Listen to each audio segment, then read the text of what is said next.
এই বিশ্ববিদ্যালয়ে কোনো একটি জায়গায় আমরা একটি কর্নার করতে পারি কিনা, যেই ছাত্রছাত্রীদের বাবা মা নাই তারা তাদের অনুভূতিগুলি ওখানে এমনভাবে লিখে রাখবে, সারা জীবন আমাদের ছাত্রছাত্রীরা এই অনুভূতিটুকু লেখার একটা জায়গা পাবে। আমরা চাই অ্যাটলিস্ট এই বিশ্ববিদ্যালয়ের ছাত্রছাত্রীরা যাতে প্রাউডলি বলতে পারে যে আমি আমার বাবা মার একজন শ্রেষ্ঠ সন্তান।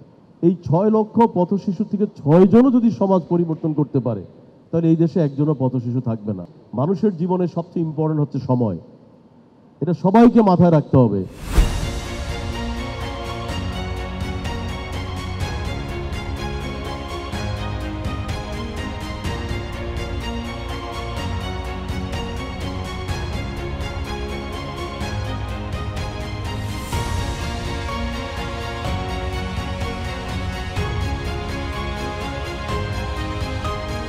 থ্যাংক ইউ ভেরি মাচ যে তোমরা যারা আর্ট অফ লিভিংয়ে যারা স্টুডেন্ট এবং শিক্ষক একটা পার্ট হিসাবে নিজেদেরকে তোমরা ইতিমধ্যে ভাবতে শুরু করেছো, সেই জন্য আমি আবারও শিক্ষক এবং তোমাদেরকে ধন্যবাদ জানাই।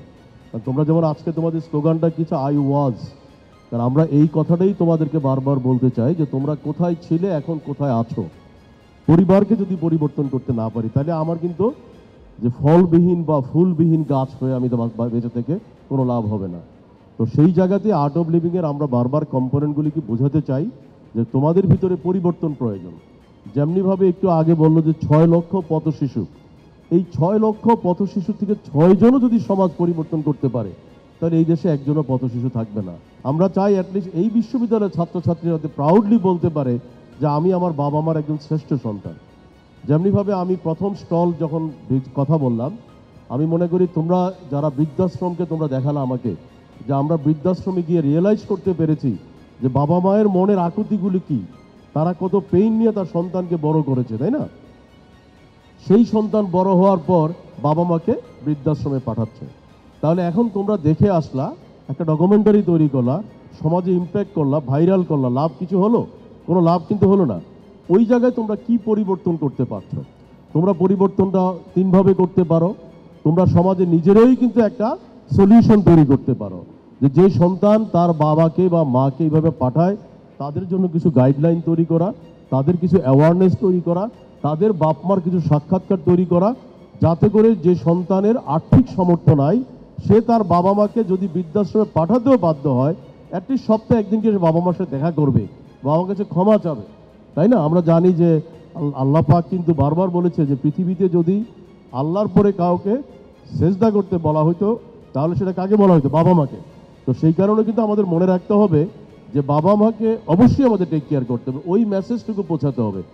একইভাবে আমি দ্বিতীয় স্টল যেটা আমি ভিজিট করলাম, ফার্মেসি ডিপার্টমেন্টের ছাত্রছাত্রী, তোমাদেরকে আমি বলবো যে তোমরা যেই আর্টিকুলেশন বা তোমাদের যেই অনুভূতিটুকু তোমরা ইতিমধ্যে নিজেরাই বলেছ যে আমরা এই ঈদে বাবা মার সাথে আমরা অন্য অনুভূতিতে কাটিয়েছি।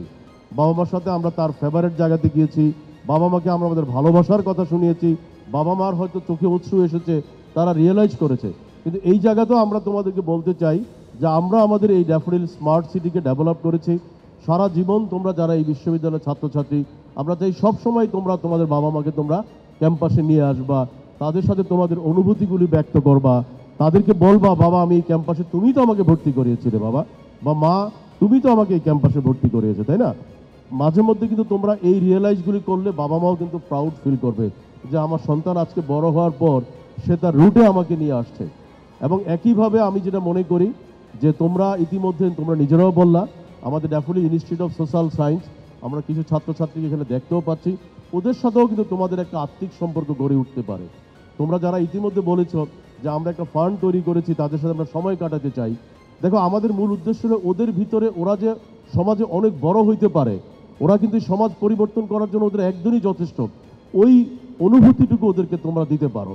আর্ট অফ লিভিংয়ের ছাত্র এবং আমি শিক্ষক দুই পক্ষেই বলবো, শিক্ষকদেরকে বলবো আপনারা যখন ক্লাস কন্ডাক্ট করেন আপনারা ডিআইএসের ছাত্রছাত্রীদের ওই প্রেমিসিসে গিয়ে ওদের সাথে ক্লাসটা করেন না, কারণ ওখানে একটা বড় রুম আছে, যেই রুমে আমার মনে হয় 60 থেকে 70 জন অ্যাকোমোডেশন করা যায়।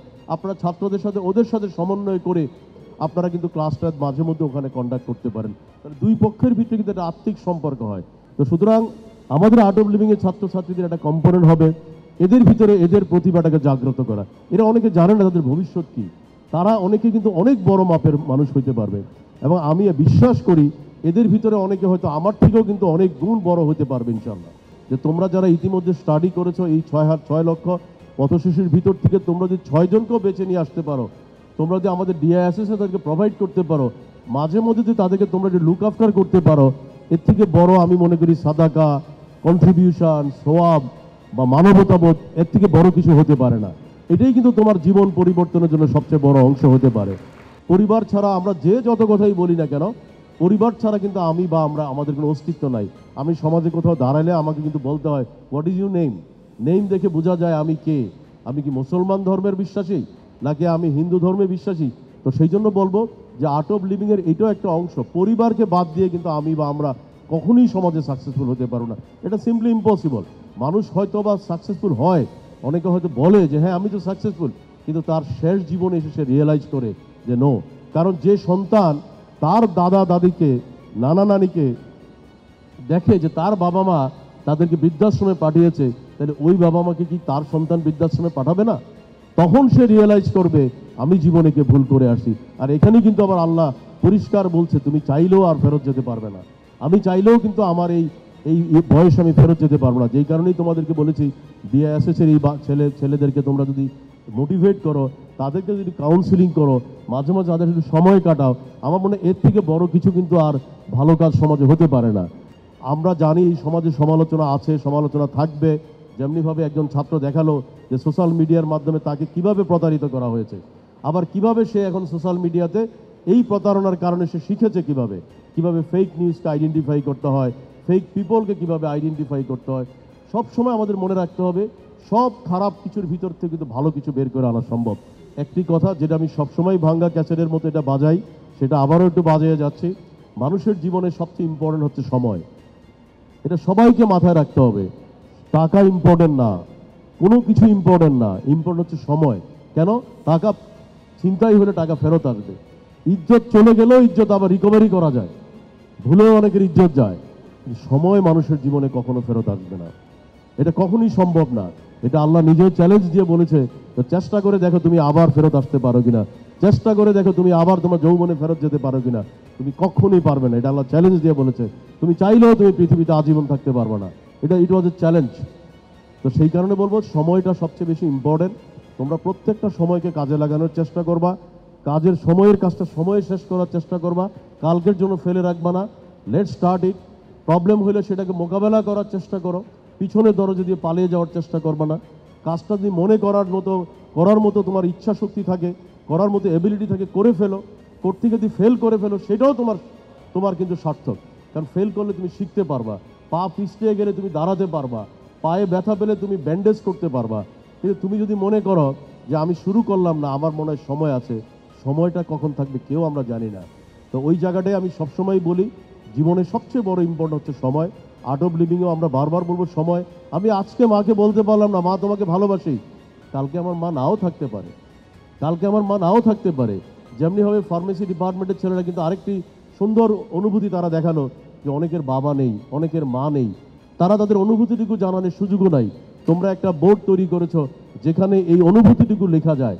তো আমি আজকে আর্ট অফ লিভিং শিক্ষকদেরকে বলতে চাই, সময় নেবেন না, আজকেই আপনারা প্রতিজ্ঞা করেন এই বিশ্ববিদ্যালয়ে কোনো একটি জায়গায় আমরা একটি কর্নার করতে পারি কিনা, যেই ছাত্রছাত্রীদের বাবা মা নাই তারা তাদের অনুভূতিগুলি ওখানে এমনভাবে লিখে রাখবে, সারা জীবন আমাদের ছাত্রছাত্রীরা এই অনুভূতিটুকু লেখার একটা জায়গা পাবে।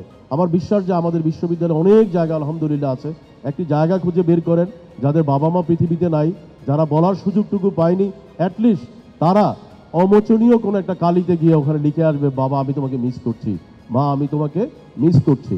এই সুযোগটুকু আমরা মনে হয় আর্ট অফ লিভিং থেকে করে দিতে পারি, এবং আমার মনে হয় এটার ইতিহাস হবে। এবং ওই ছাত্র একদিন হয়তোবা তার বৃদ্ধ বয়সে তার সন্তানকে নিয়ে এসে বলবে আমি যখন আর্ট অফ লিভিং কোর্সটি করার সুযোগ পেয়েছিলাম আমি এই কথাটি লিখে রেখেছিলাম। সবাই ভালো থাকেন, সবাইকে ধন্যবাদ।